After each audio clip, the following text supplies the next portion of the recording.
আসসালামু আলাইকুম ওয়া রাহমাতুল্লাহি ওয়া বারাকাতুহু। ওয়া আলাইকুম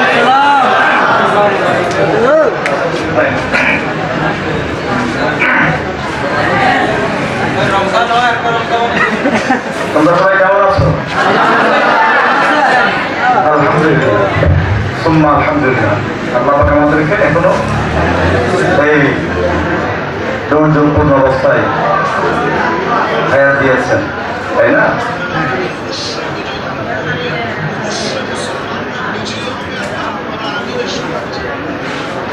এসএসসি পরীক্ষার্থীদের বিদায় অনুষ্ঠানে মঞ্চে উপস্থিত আছেন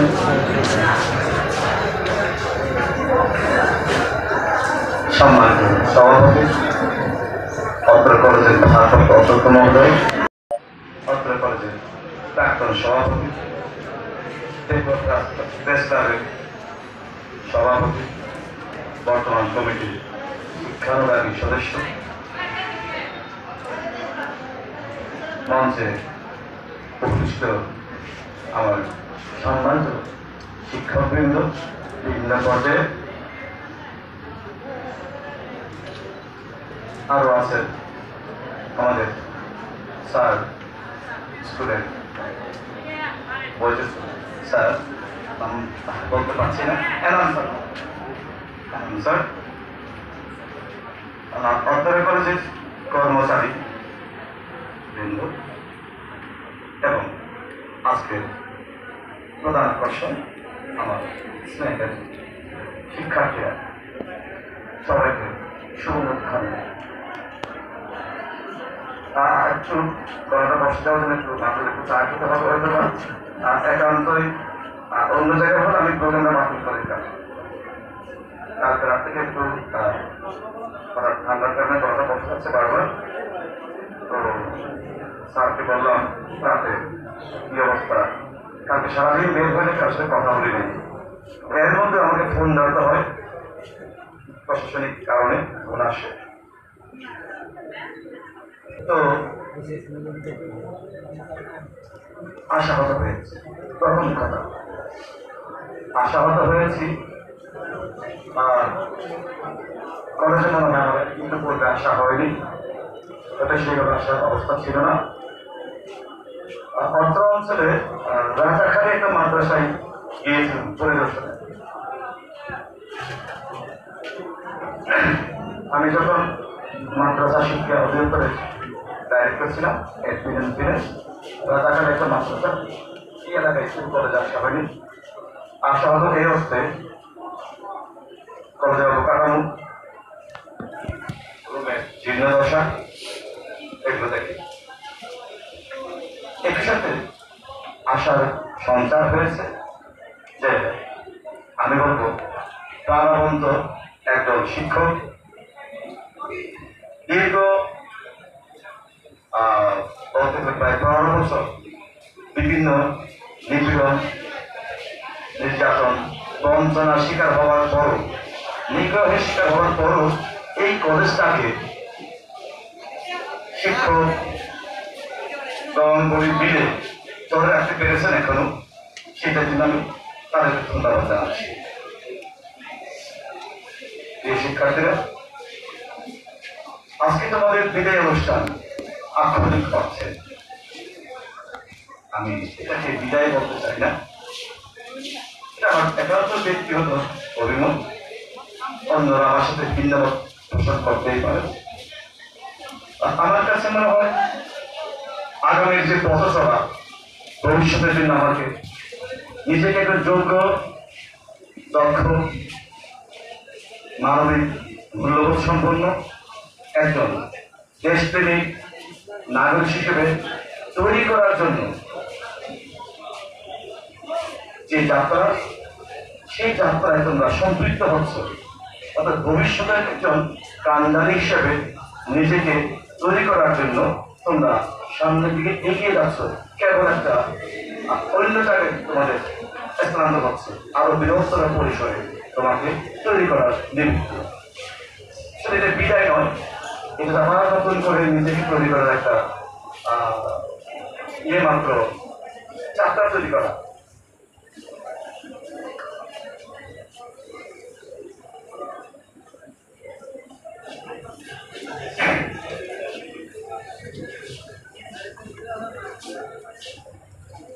স্যার অনেক মূল্যবান কথা বলে গিয়েছে, আমাদের প্রাক্তন সভাপতি মহোদয় অনেক কথা বলে গিয়েছেন। আমি একই কথা পুনরাবৃত্তি করব না। আমরা ক্লাস শিক্ষক, বেসিক্যালি আমাদের একটা ক্লাসের ডিউরেশন 50 মিনিট থাকে। তো আমরা কোনো শিক্ষকরা অথবা মঞ্চ দাঁড়ালে হতো, যদি আমার বক্তব্য দিতে বেশ অনীহা, আমি কেবল তো কিংবা ক্লাসে খুব স্বাচ্ছন্দ্য বোধ করি। আমি এর আগে এখানে আসার আগে কক্সবাজার কলেজে বিভাগীয় প্রধান ছিলাম।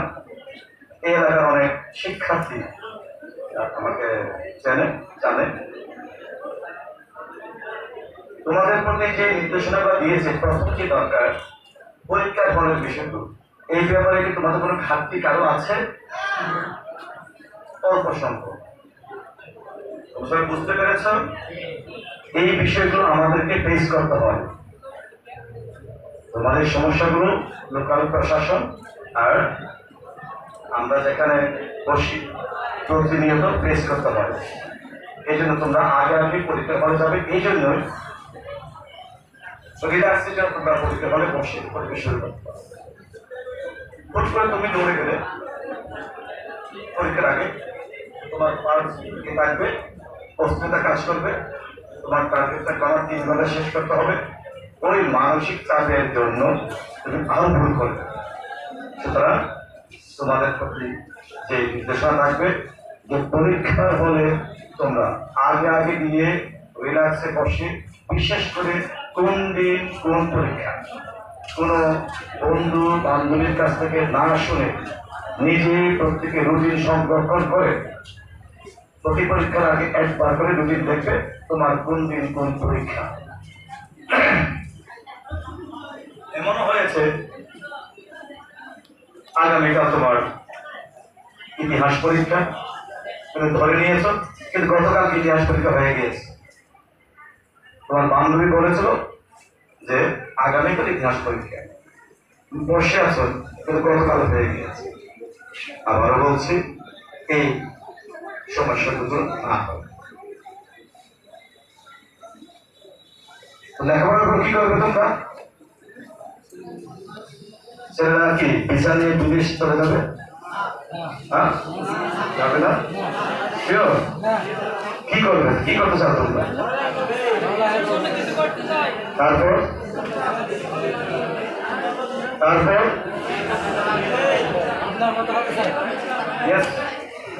আমার চেয়ে বেশি মেয়েরা বিবাহ করিবে না বিবাহ বসিবে?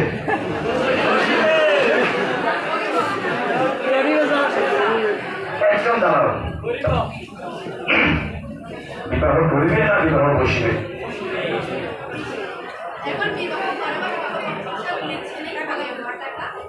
একটা উত্তর, ভবিষ্যতে বিবাহ করিবে না বিবাহ বসিবে? বসিবে। করা আর বসার মধ্যে পার্থক্য বলতে পারো?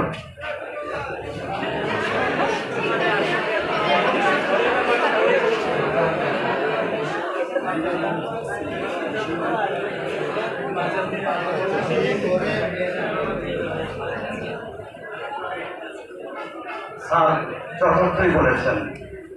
তোমাদের সভাপতি মহোদয় তোমাকে ইন্সপায়ার করেছে। আমার এই বিষয়ে অবজারভেশন আছে, আমি আমার শিক্ষার্থীদেরও সেই বিষয়ে সবসময় বলে থাকি। আমি বড় বড় করে চাকরি করে আসছি, ইডেন কলেজ, বাংলা কলেজ, সেখানে তো বলতাম। আর এখন দূরে আসার পর বিভিন্ন প্রিন্সিপাল মহোদয়রা আসেন, বলে স্যার আপনার রেজাল্ট কেমন? স্যার সব জিপি 1। আমি বলি আমার খুব শখ, আপনি আমাকে 10 জন এ পায় নাই এমন নিয়ে আসেন তো দেখি। এ প্লাস পায় নাই এমন কেউ আছে কিনা? মহা মুশকিল। তাকে দিতে পারবেন এখানে? এ প্লাস নাই, ঘরে ঘরে এখন এ প্লাস, নাকি ভুল বলছি? এসএসসি এসএসসি মজার বিষয়, অনার্স মাস্টার্সে প্রচুর পরিমাণ পাস ক্লাস পাচ্ছে। তারপর তারপর কি আমি SSC A plus, intermediate A plus, honours A plus first class, masters first class. এরপর কি? এরপর দেখা ঠিক না? কেন কেন? তাহলে আমরা যথার্থ অর্থে এ প্লাস নির্ভর লেখাপড়া করেছি, ফার্স্ট ক্লাস নির্ভর লেখাপড়া করেছি, সার্টিফিকেট সর্বস্ব জাতি হিসেবে নিজেকে তৈরি করেছি, কিন্তু শিক্ষিত জানাশোনার মতো আমরা নেই। ঠিক আছে, আমরা সেরকম লেখাপড়া করবো? এই যে বিবাহ গরিবী আর বৈশিবে স্যার বললেন ছেলেরা করে, আমরা সেটাকে উল্টা পাল্টা 69 উল্টাতে পারি না? কি পারা যায়? 69 থেকে উল্টা পাল্টা দেখি কি হয়? আবার 69 সবসময় 69 থাকে। এখন স্যারের কথা যদি আমি উল্টো করতে চাই, মেয়েরা বিবাহ করিবে ছেলেরা বসিবে, আমাদের এই যে স্যার যে বলে গেলেন না, ওখানে ছেলেকে বিবাহ বসিছে, ওখানে ছেলে মেয়েটা বিবাহ বিয়ে করেছে আর ছেলেটা বিয়ে বসেছে। পাশটা আমি বুঝিয়ে দিচ্ছি আমার দৃষ্টিভঙ্গি।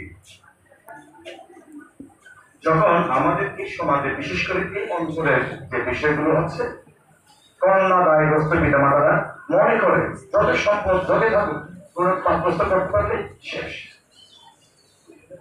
তখন পাঁচটার পক্ষে কি বলে, একটা মেয়ে দেখবে, দুইটা দেখবে, কোরবানি গরুর মতো দেখে শুনে একটা পছন্দ হবে, নয়টা বাতিল, একটা ঠিক, রাইট? অসম্মান লাগে না? বলার কিছু আছে? যদি আজকে তুমি পরিবর্তন একটু গল্প বলবো নাকি? তুমি শুনতে রাজি আছো? আমাকে নিয়ে বলছি, লম্বা কিছু বলবো না, এটুকু বলবো।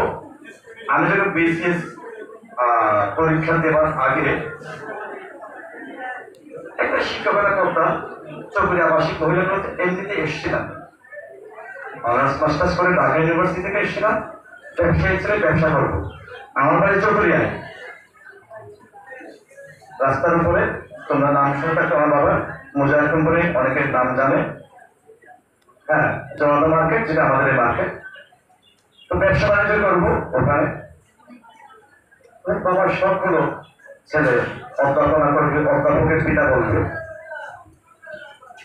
আর স্যার ওই সময় থেকে আমাদের সাথে সংশ্লিষ্ট। এই আমার দুজন সহকর্মী ওখানে আছে এখনো, কিন্তু সংযোগ হচ্ছে কি, ওখান থেকে আমি ব্যবসা আমার দ্বারা হয় নাই, আমি একটু অন্য মারমার কথা বলি।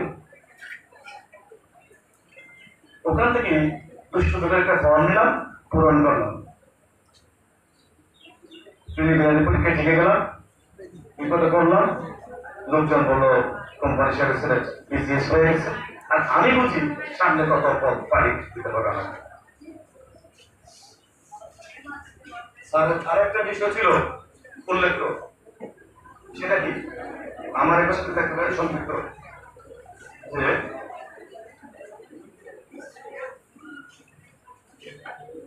এটা সাক্ষী আছে আবাসিক মহিলা কলেজ নাসির স্যার, আমাদের বন্ধু মানুষ, আগে না আমার কোনো বিপদে পড়লাম, এখন কি করা যায়? বাবাকে বলে রিলেট পরীক্ষা 3 মাস আগে হিজরত করলাম, আর আসবো না, বিসিএস আমার হবে না, ওইভাবে লেখাপড়া করিনি, প্রস্তুতিও নেই, এত বড় ভলিউম পড়া সম্ভব না। এই চিন্তাটা চাকরি খুঁজতেছি, এদিকে আসা যাবে না, ইজ্জত শেষ। গেলাম,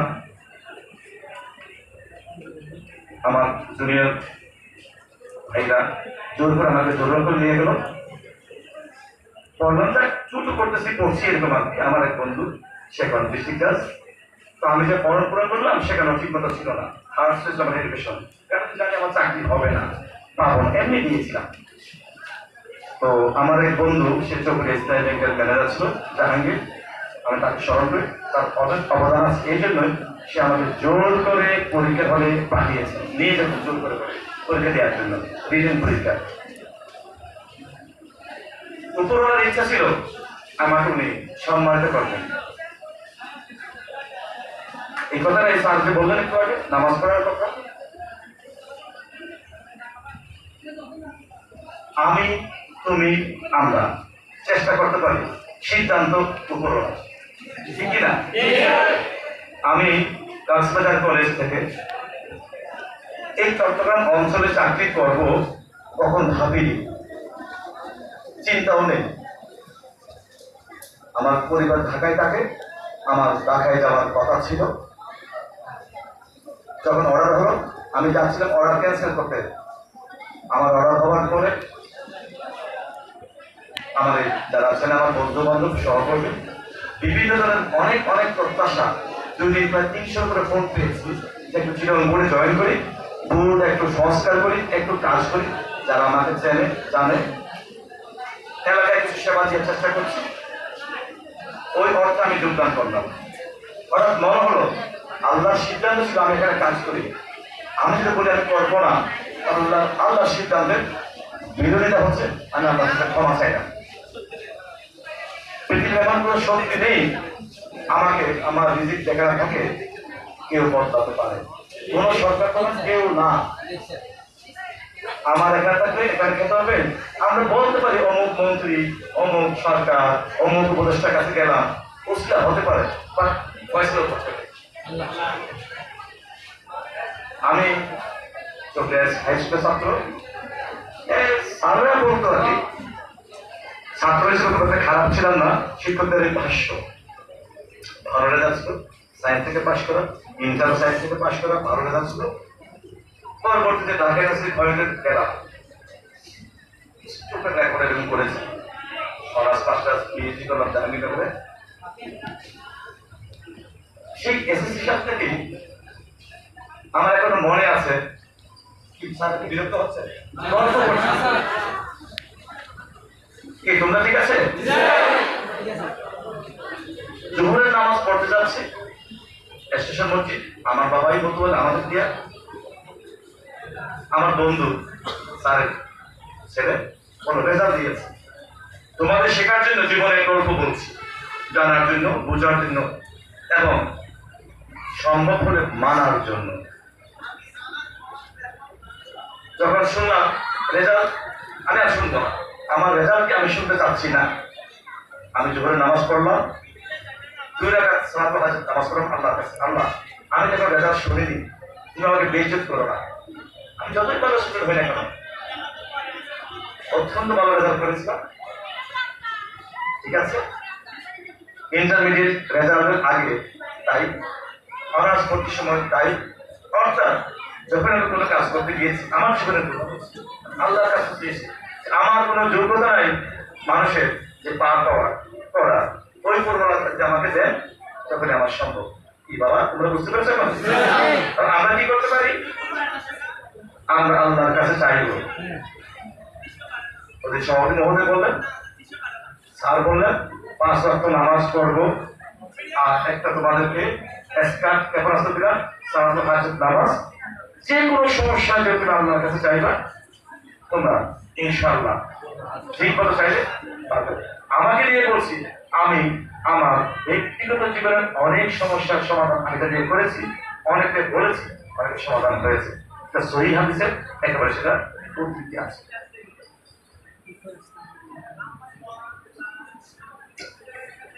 একটা বিষয়, সেটা মা বাবার কথা বলবো, সারাদিন বিষয়টা শেষ করে দেয়। এই বিষয়ে বলার তো কোনো অপেক্ষা রাখে না, আমরা সময় একটা সাধন করি না। তুমি যখন মা হবে, তুমি যখন বাবা হবে, তখন তুমি তোমার মা বাবার সাথে কি আচরণ করছো তখন বুঝতে পারবে। একটাই কথা বলি, তুমি, আমি, আমরা আমাদের মা বাবার সাথে যে আচরণ করব, আমার সন্তানরা ঠিক আমার সাথে ওই আচরণই করে। আমার এক ভাই বাবা সবাইকে নিয়ে বসে খেতেন, একটু ইয়ে ছিল, কিছু বললেই উঠে চলে যেত। বলতো তুই রাগ করে চলে যাচ্ছিস, খাচ্ছিস না, পাবি না কখনো এরকম, তখন তাকে পাবি না, যেহেতু ছেলে তোর তো সন্তান হবে, তাই দেখছিস। সুতরাং তোমার বেশ অর্জন এখান থেকে করতে হবে। শুধু তা না, তোমার আজকের আগামী দিনে যে ভবিষ্যৎ ওই মা বাবার দোয়ার উপরে নির্ভর করছে সবকিছু। ওই উপরওয়ালা তুমি যতই মেধাবী হও না কেন, আমি আমার চোখে দেখছি অনেক মেধাবী লোক, অনেক ব্রিলিয়ান্ট লোক রাস্তায় স্যান্ডেল ছাড়া হাঁটাহাঁটি করে পাগল হয়ে যায়। আমরা শুক্রিয়া আদায় করি আগে। আমি আমার ছেলেমেয়েদের বলি,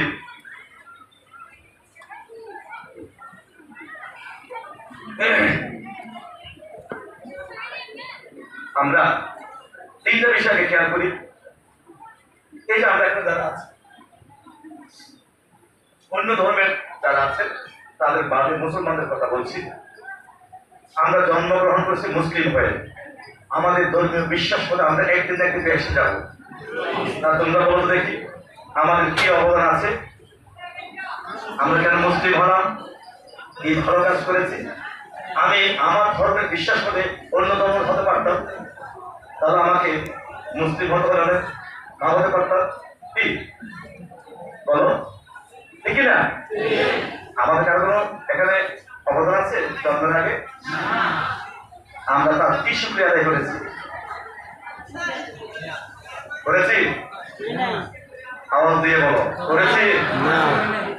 তার মানে অনেকে করেছে, আওয়াজ বেশি বড় হচ্ছে না, অনেকে শুক্রিয়া আদায় করেছ। আল্লাহ এটা সব নির্ভর করবে, কিন্তু আমরা এই শুক্রিয়া শেষ করতে পারবো না, আমরা মুসলমান।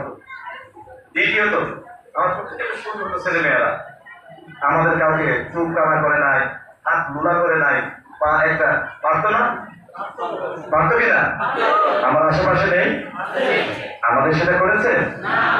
আমরা কোনো শুক্রিয়া আদায় করেছি না, করি না। এরপরে 3 নম্বর, আমি ব্যক্তিগত মনে করি আমাকে যাকে যে সেটিতে সংক্রান্ত করে আমি বলি আমাকে আমি এমন কি ভালো কাজ করেছি, জন্মের আগে আমি আমার বাবার ঘরে জন্মগ্রহণ করেছি, আমি সম্পত্তি মালিক হলাম। এখানে অনেকে আছে, বেশি না হোক কম হোক, তাই না? আমি তো রিক্সাওয়ালার ঘরে জন্মগ্রহণ করতে পারতাম, পারতাম না? গাড়ির ড্রাইভারের ঘরে জন্মগ্রহণ করতে পারতাম নাকি? আমার কি অবদান ছিল আগে? আমি জন্মের আগে এই বিষয়গুলো আমরা পেয়ে গেছি, জন্মগ্রহণে আমি ভুল করছি, তাই না? তাহলে এটাই বলতে হচ্ছে যে আমাদের আল্লাহর কাছে এটাই শুক্রিয়া আদায় করা দরকার যে আমরা এই নিয়ে আমাদের শুক্রিয়া আদায় করি, আমরা সুস্থ আছি, ভালো আছি। মা বাবা হচ্ছে ওই সবার আগে সন্তানের জন্য একমাত্র একমাত্র একমাত্র অন্যকেও না, যে জীবিত অবস্থায় মা বাবার দোয়া নিতে পেরেছ সেবা দিয়ে, ভালোবাসা না সেবা করে, যে যেটি সুযোগ পেয়েছ, পেছনের দিকে কথা বলছো তোমরা, এই পেছনের ছেলেরা কথা বলছো তোমরা, কথাগুলো শোনো, যাদের ভালো লাগবে না তারা চলে যাবে। আমি কেবল আজকে অতিথি নয়, আমি একজন ক্লাস শিক্ষক। আমি যখন বাংলা কলেজে এই 400-500 শিক্ষার্থী ক্লাস নিতাম, তখন সাউন্ড বক্স ছিল না, পিন ড্রপ সাইলেন্ট থাকতো, কথা বলতে পারতো না। ঈদের তোর মতো জায়গায় কথা বলতে পারেনি কোনো শিক্ষার্থীরা, ঠিক আছে? যে কথাগুলো বলছি মা বাবার কোনো বিকল্প নেই, বারবার বলবো, যাদের মা বাবাদের একজন হারিয়েছ নাই তারাই বুঝবে। যাই আমি যাচ্ছি না, এই যে প্রসঙ্গ ছিল বিয়ের বিষয়টা নিয়েছিলাম আমরা, ওখানে আবার আসছি।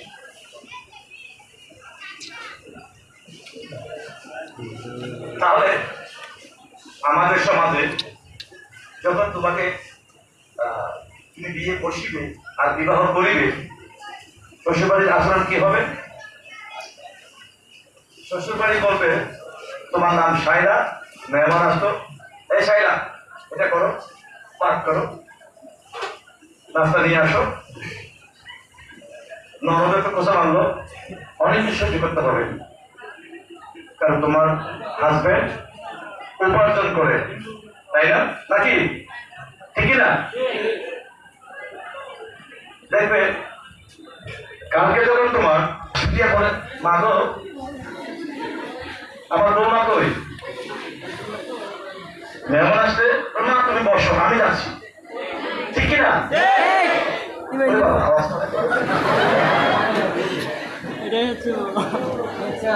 আমার ক্ষেত্রে সেটা হয়েছে।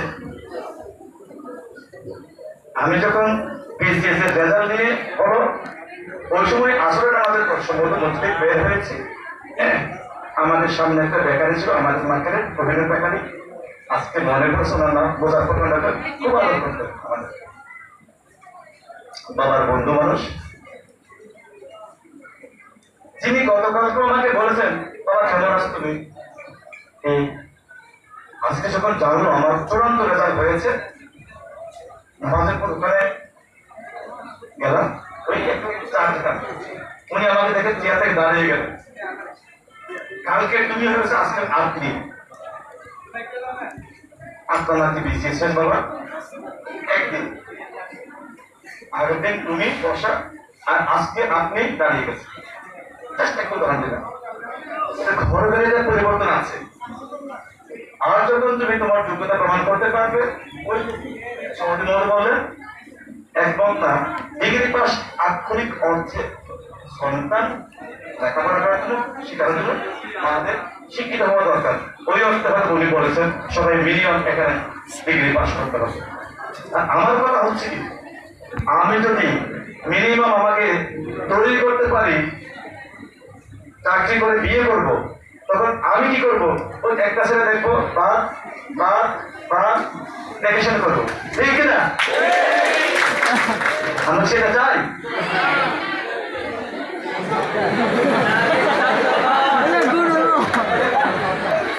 তাহলে আল্লাহ আশা পূরণ করবে, চেষ্টা করতে হবে। একটা কথা বলি, মেধা কারো কম নাই। সারা বলেন মেধা সব মোবাইলে গিয়ে পাচ্ছে, এখন রাত 12টা মেধা সব এখানে চলে গেছে, গেমস, ইউটিউব, টিকটক। তো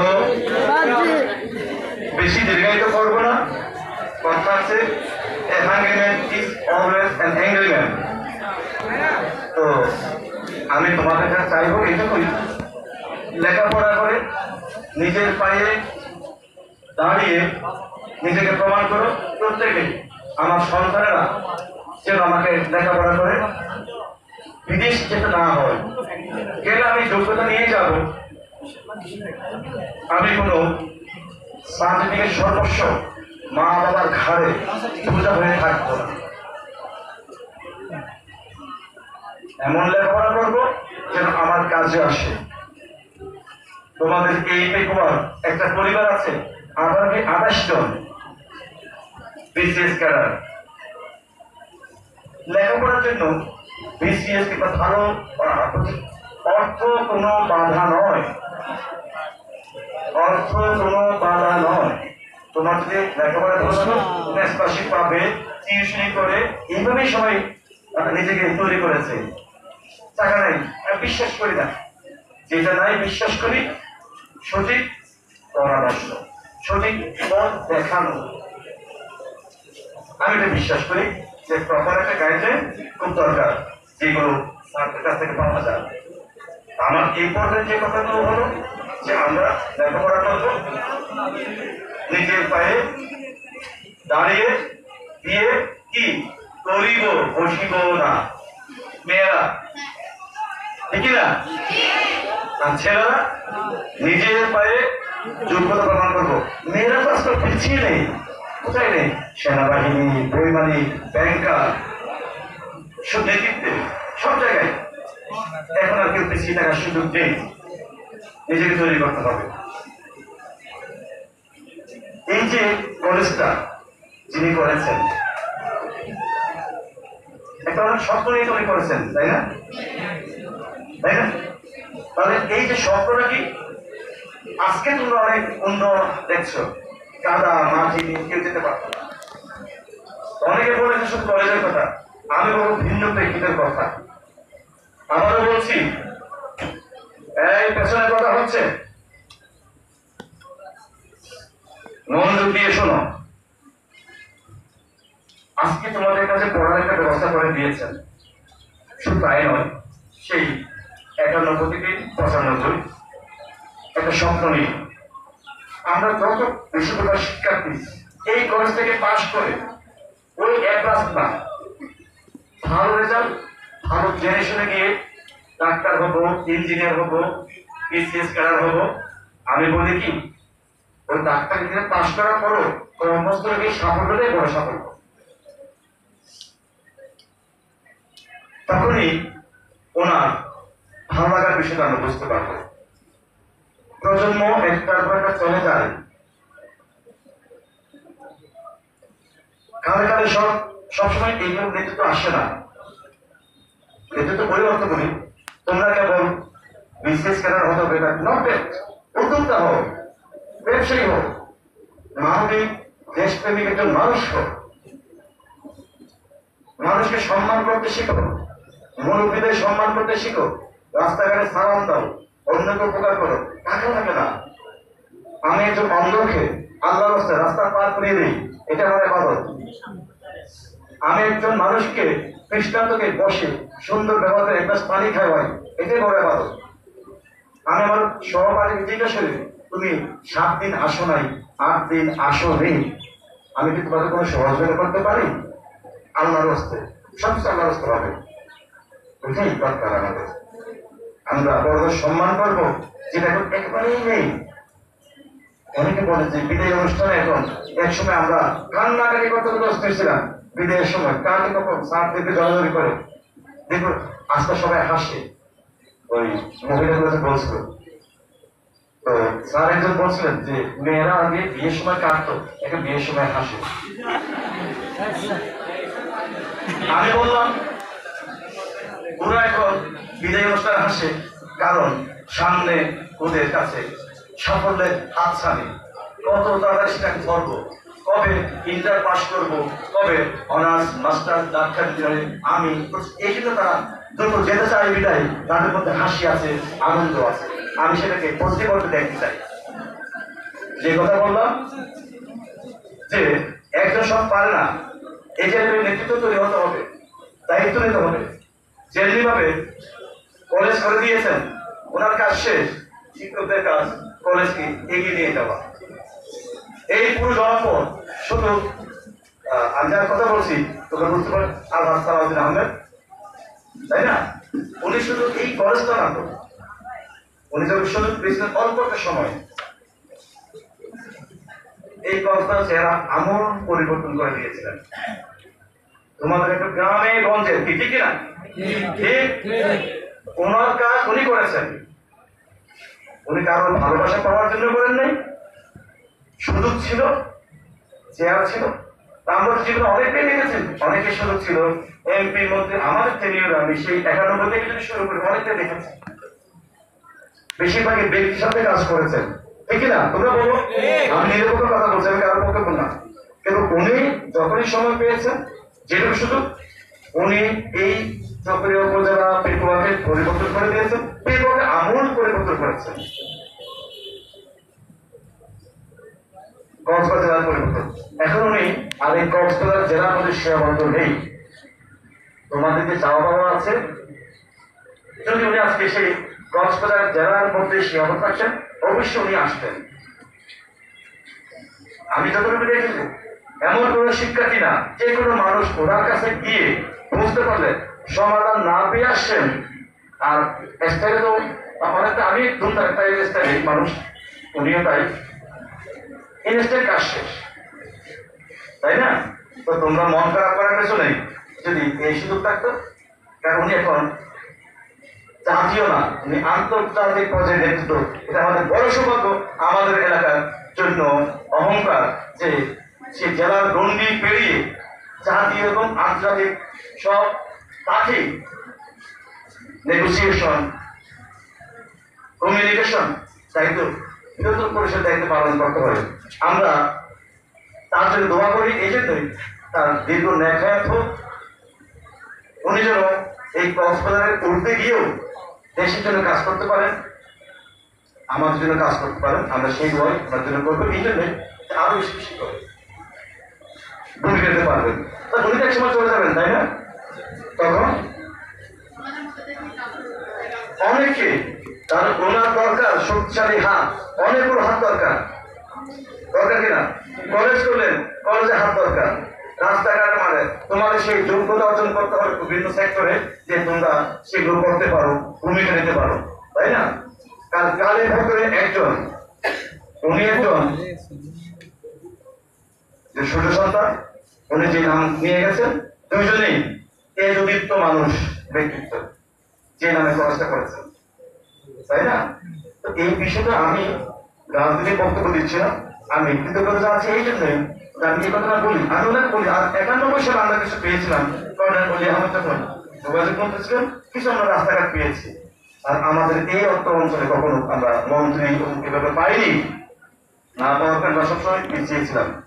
তোমরা যদি রংপুর অঞ্চলে যাও, গাইবান্ধা যাও, ওই এলাকার রাস্তাগুলো দেখলে একদম বিভিন্ন অনেকে কাজ করেছেন। আমি আমার এলাকার কথা বলছি, অনেক জায়গায় অনেক মন্ত্রী এমপিরা তাদের এলাকায় প্রচুর কাজ করেছেন।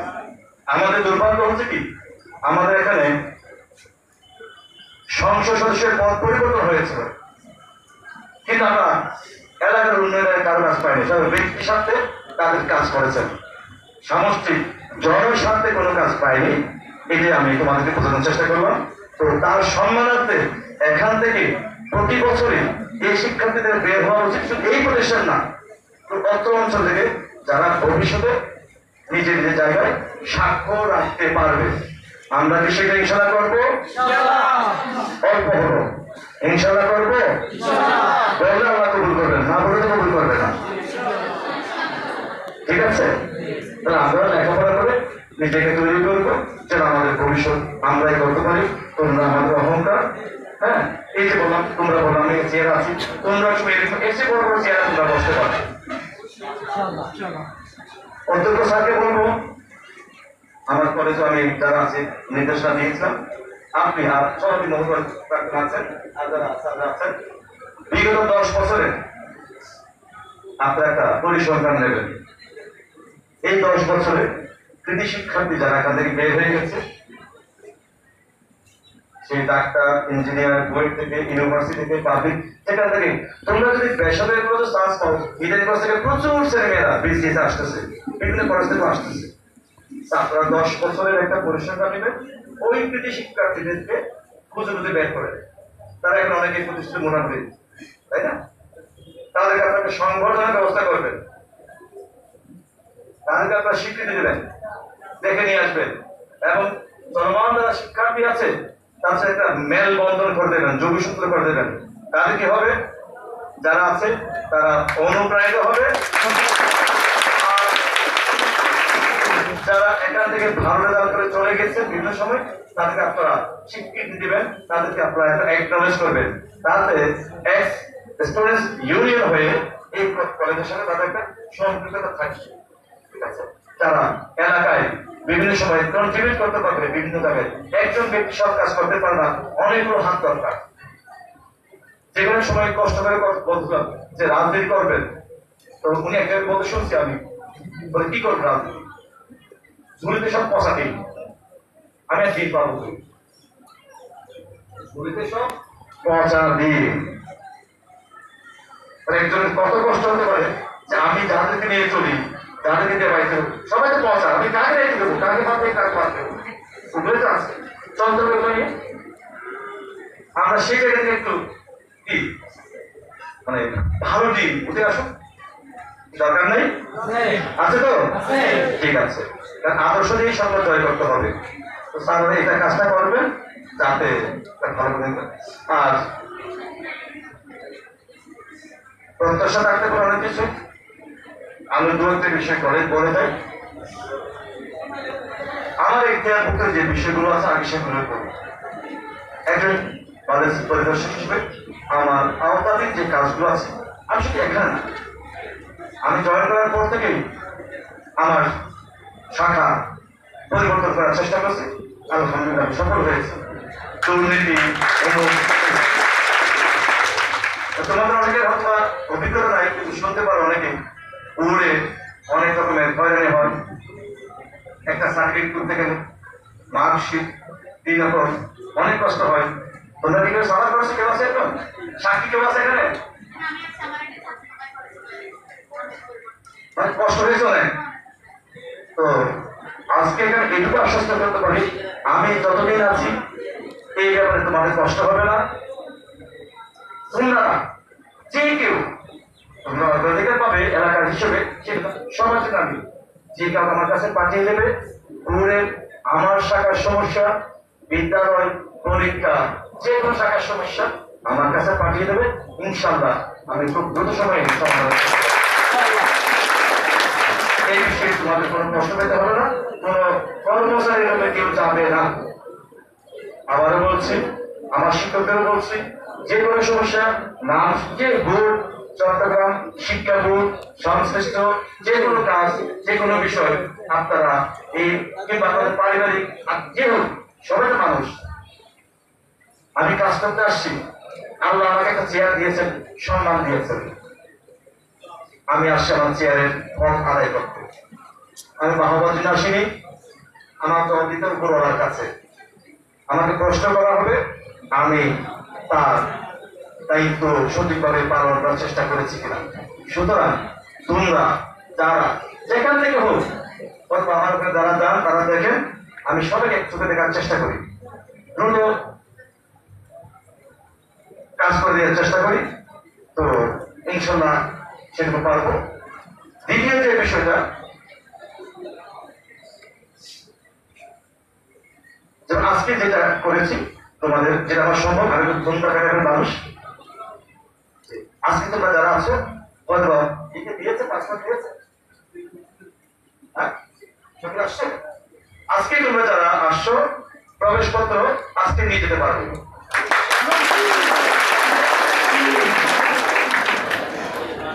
আরেকদিন আসা লাগবে না, কারণ আমি এখানে বসে ওই ওনার বক্তব্যের মধ্যে সরি আমি ইয়ে করলাম যে আমি ফোন করেছি পাসওয়ার্ড আমাকে পাঠানোর জন্য, যে আজকেই ডাউনলোড করে দিয়ে দিয়ে আসবে, তোমাদের দিয়ে দেওয়া যায়। তোমরা যাওয়ার সময় নিয়ে যাবে, যারা আসছো দ্বিতীয়বার আসা লাগবে না।